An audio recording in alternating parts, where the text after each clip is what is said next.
rounds of boxing. Introducing to you our 3 judges at ringside, Chuck Giampa, Jerry Roth, and Al Siciliano. At the third man in the ring, our referee in charge is Mitch Halpern.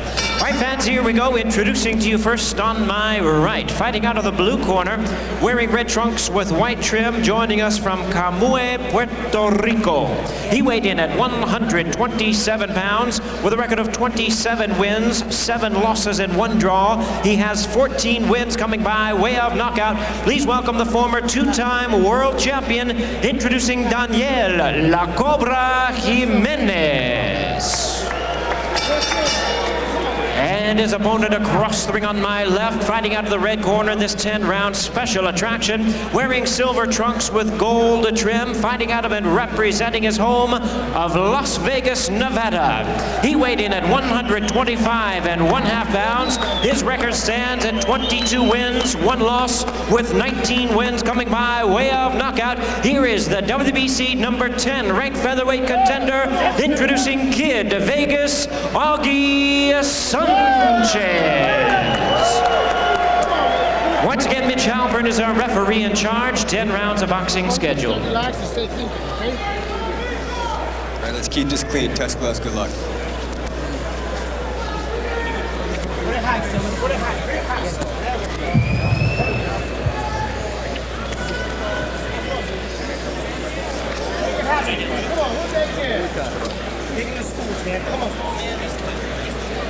All right, so we're all set to go with this special featherweight attraction scheduled for 10 rounds. Bob Sheridan back here with Al Bernstein. Al, Augie Sanchez, pretty good fighter, ranked number 10 of the WBC. Yeah, he's a young man who kind of reinvented himself after he had a loss as a pro and a couple of fights ago. A very impressive performance against Jorge Paez, a former champion. And tonight was supposed to take on Lucita Espinoza, former featherweight champion. That fight fell out, so they found Jimenez, who of course is himself a couple-time champion. Yeah, he's a terrific fighter. A lot of people don't know too much about Daniel Jimenez because he was a WBO champ, which would be like the 4th of the ratings services. He was the WBO 122-pound champion. He's decked out there in the red trunks. He was the 122-pound junior featherweight champ, and then he won a unanimous decision to win that over a kid named Duke McKenzie. He did that in England, and then he dropped. It's kind of unusual. He went down to 118 pounds to win the WBO bantamweight title when he beat Alfred Cote. This is round 1. It's scheduled for 10. It's the 126-pound division. It's a pretty good division in this day and age. The featherweight division, guys like Freddie Norwood, Nassim Hamad. Freddie, a terrific fighter, the WBA champ, and Nassim just lifted the WBC title along with the WBO belt from Cesar Soto last night in a kind of a lackluster performance. They were cheering him, Nassim, and they ended up booing him at the end of the fight. A large Arab population in Detroit that came out for that fight, but what didn't turn out to be one of his best efforts. Garcia's been very inactive. Sanchez is a very aggressive fighter. For people that haven't seen him, he has a very good left hook. That's probably his best weapon. And he has trouble with fighters that give him a lot of movement, and that is what Jimenez is trying to do here in this first round. Well, it's hard to tell on television, but by golly, he's got some sparkling trunks on. That silver with the gold trim. We're talking about Augie Sanchez with his kind of back to you to the left of your screen. The fella facing you in the red trunks with all the fringe. Now with his kind of back to you now, sliding to the left of your screen, is Daniel the Cobra Jimenez. Hails from Puerto Rico. Actually, the story on him is he's not from Puerto Rico at all. His parents were Puerto Rican, but he was born and brought up in Columbia, South Carolina, and lives right here in our hometown, in Las Vegas. There you go. Well, if you're going to call yourself Kid Vegas, as Augie Sanchez does, you're probably going to wear trunks just like that, aren't you? Yeah, that's it. A lot of movement from Jimenez in this first round. Obviously trying to use all of this, what is a pretty big ring. He lost his title, by the way, did Daniel Jimenez, and in his 5th defense, he defended that title 4 times before he lost to Marco Antonio Barrera in a 12-round decision. You got to go back to '95 for that. But in 1991, Jimenez in the red trunks was the fighter of the year in Puerto Rico, and considering he had Felix Trinidad, a youngster at that time, down there, that's saying something in a sea of great fighters as the bell ends the first round here. Fighter, even if it's just one voice talking, so you're right, Bob, that makes for a calm and effective corner. All right, this is round 2. Bob Sheridan here with Al Bernstein. We're at the MGM Grand Garden Arena on this big night of boxing. The schoolboy Sanchez, 22-1, 19 KOs, taking on the former two-time world champion in the red trunks, Daniel Jimenez, 27-7-1 with 14 KOs. Kind of a feeling out first round. Neither fighter was dramatic in anything that either one of the individuals did. But again, Jimenez fighting more of a defensive fight, and as I say that, he goes a little bit on the offense. But I just get the idea the way Augie Sanchez is carrying himself, that he has a total confidence and really in total command in his mind. Well, you know, the big rap on him. There's a good left hook by Sanchez. That's his best punch. The big rap on him has been that his hand and foot speed isn't good enough to get him by in the upper echelon of this weight division. He's worked very hard on that. So what you want to do if you do fight him is something like what Jimenez is doing, and that is try and give him a lot of lateral movement. Sanchez hasn't cut off the ring as well as he might, though, in this bout. He's trying. He is trying. He's trying very hard, but if he has to go in there against the likes of a Nassim Ahmad, you're going to have a whole lot of trouble, because there's a guy that moves. Well, and that's the speed that has given him trouble in the past. It's what gave him trouble with Floyd Mayweather when Mayweather beat him twice in the box office to get to the Olympic Games, which were obviously amateurs then. Sanchez had beaten Mayweather, though, in the trials. He's a good fighter. That right there tells you. But, you know, somehow or other, Al, when they step up to the professional ranks, things change for a lot of fighters. And Augie is one of those fighters. And, you know, it's just a different level. Look at this. Look at this. Both of these guys are slick. They know what they're doing in there. Good left hook by Sanchez. Sanchez labored early in his pro career. But he reinvented himself a little bit about 7-8 fights ago.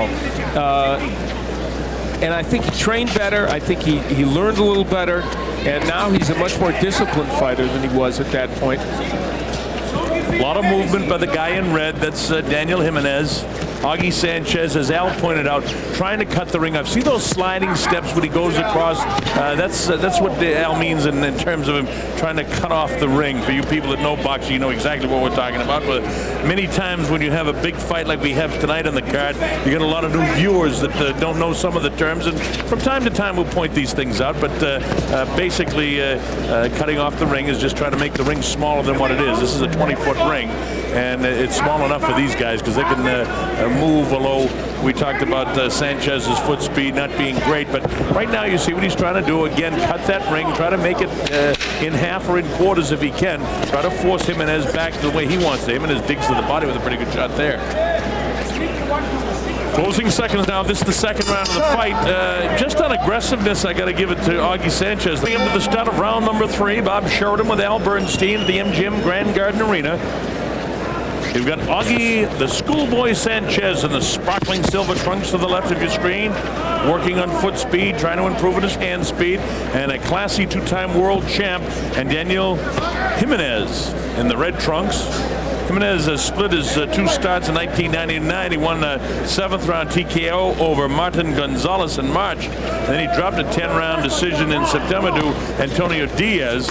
And his lone start of 98, the Cobra challenged the WBO champ Jorge Eliezer Julio on the 3rd of April, bound in Bayamon, Puerto Rico. And Jimenez captured the first 5 rounds of that fight. He was leading 77-75 on all the scorecards before faltering and getting stopped in the 9th round. So he's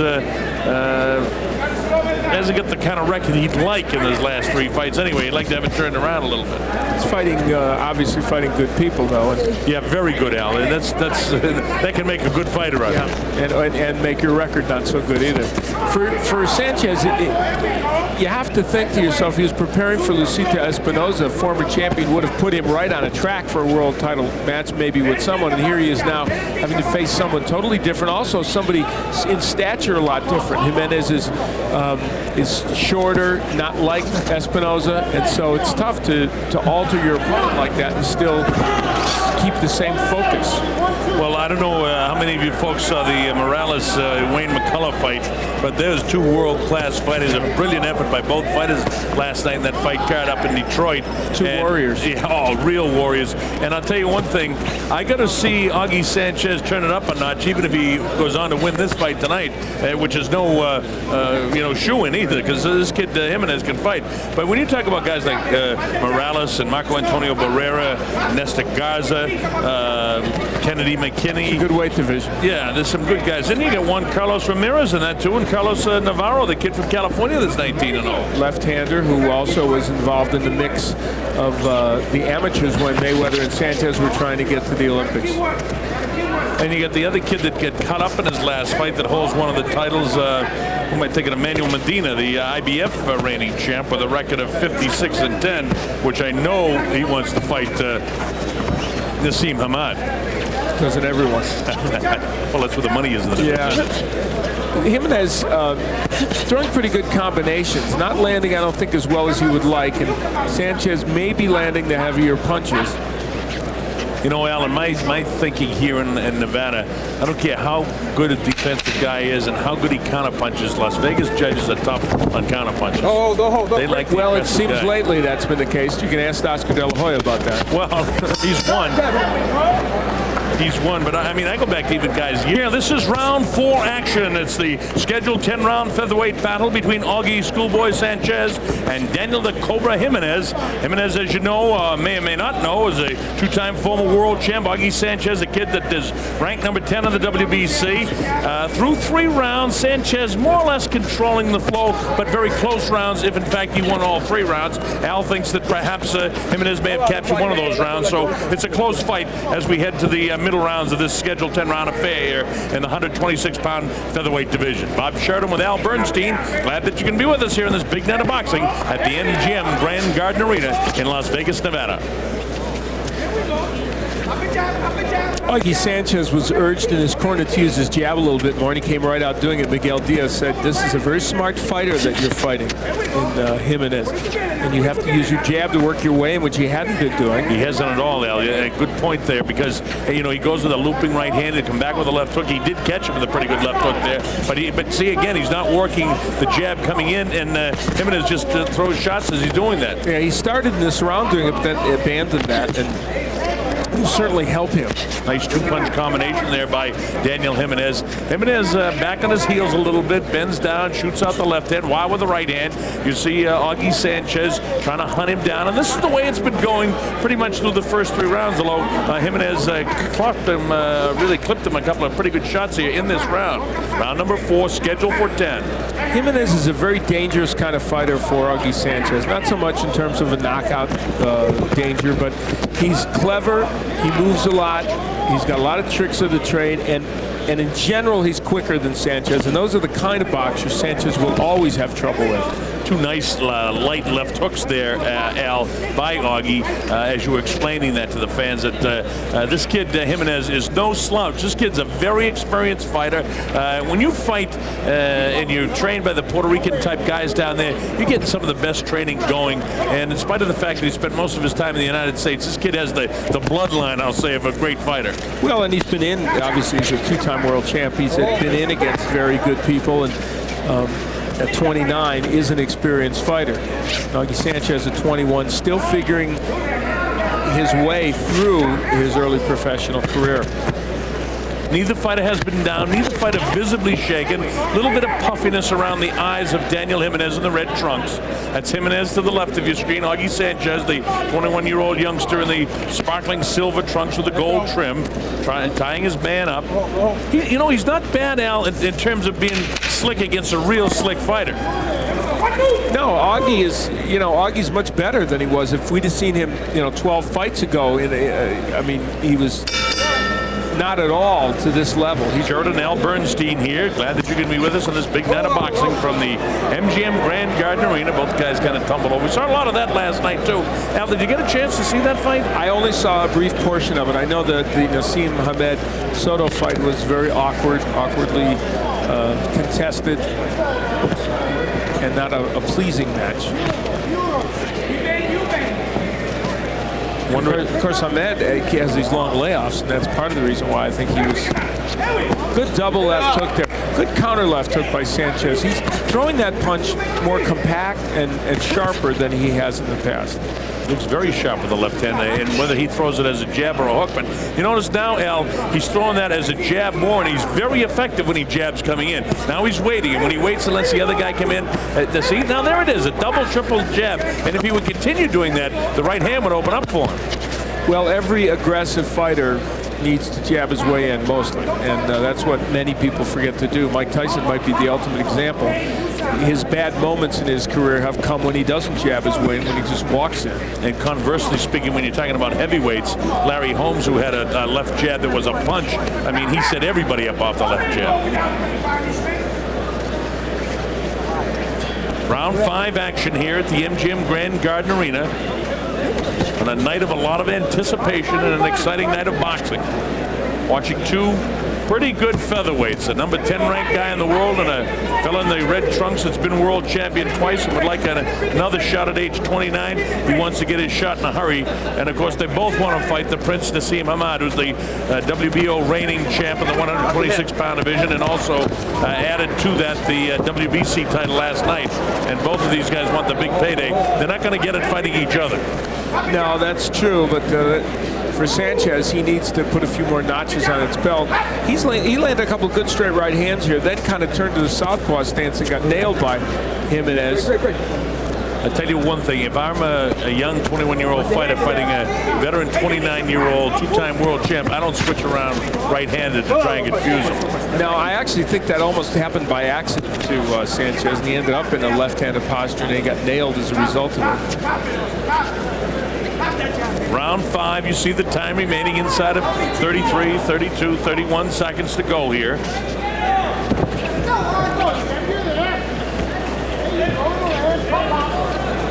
Again, Sanchez slides to the left, tries to cut off the ring.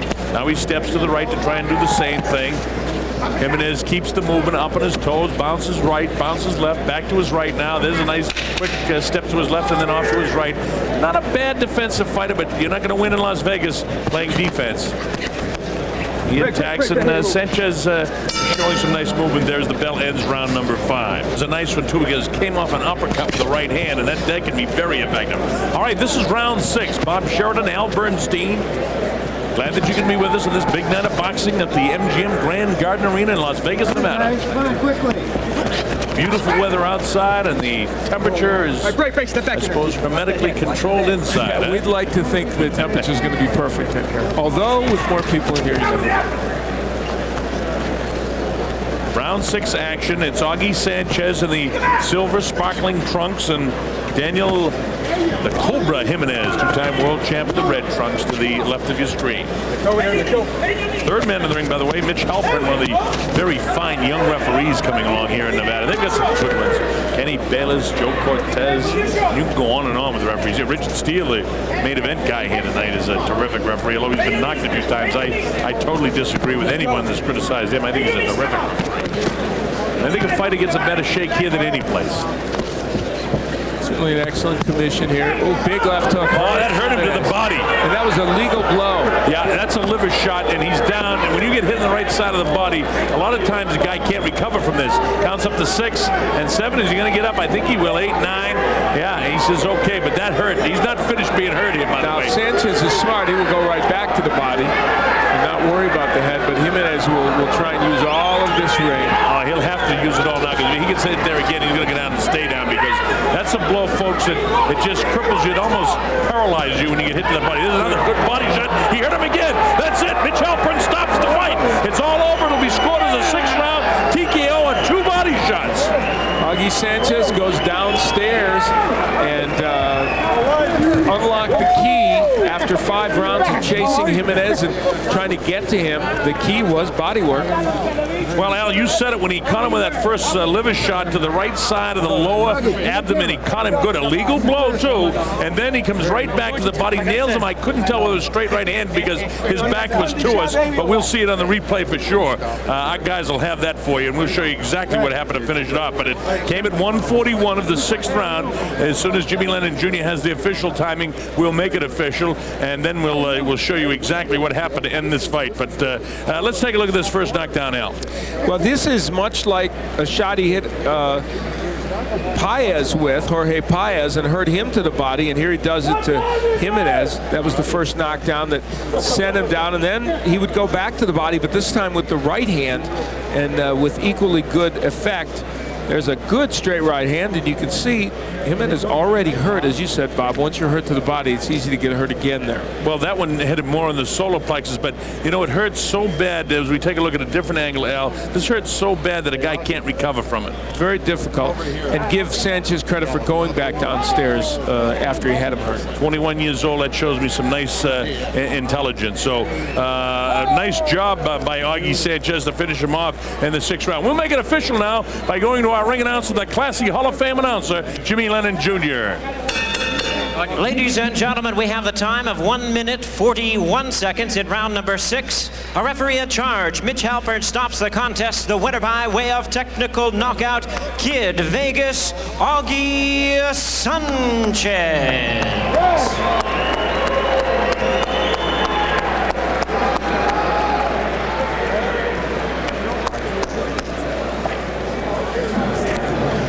We look at the first knockdown again to show you the power of Augie Sanchez.